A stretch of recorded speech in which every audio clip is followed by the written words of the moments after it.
genuinely, we saw a demonstration there in terms of an argument about what might constitute a serious or a minor disruption. And I feel as though we could argue for ages as to whether that was serious or minor. But one thing that I wanted to stress was why I support raising the threshold to the maximum and why I will be supporting these amendments. But what I wanted to ask the Minister and the Government in general was, what is this bill and these particular amendments, who are they aimed at? Too much of the bill in the justification we heard at committee and in newspaper articles since and statements that have been made by ministers focus on the tactics of Just Stop Oil and Extinction Rebellion.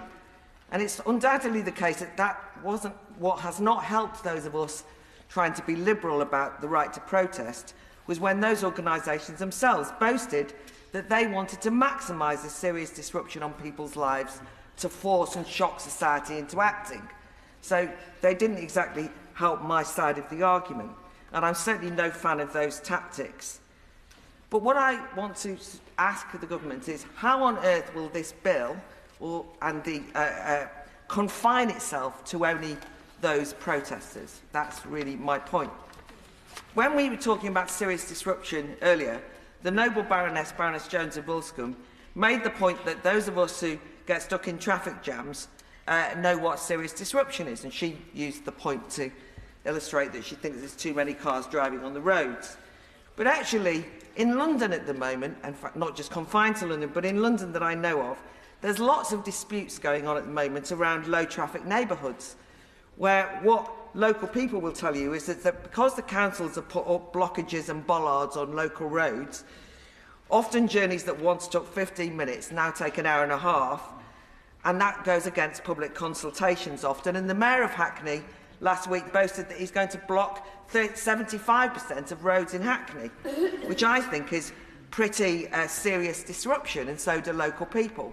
The reason I've mentioned that is because there's now lots of protests being planned by local people against low traffic neighbourhoods.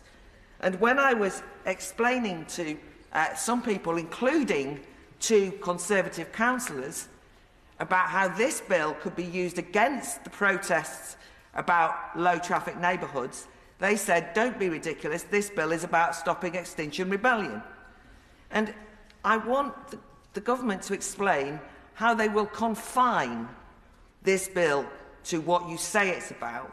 Actually, it's a bill that will affect anyone who wants to protest on anything, including Conservative councillors with Home Secretaries that won't necessarily be of the party sitting opposite in the future, will have enormous powers. So I just do not understand the logic of what you're trying to do, other than shooting yourself in the foot and confusing the members of the public who think it will only be directed at one particular type of protesters. It won't.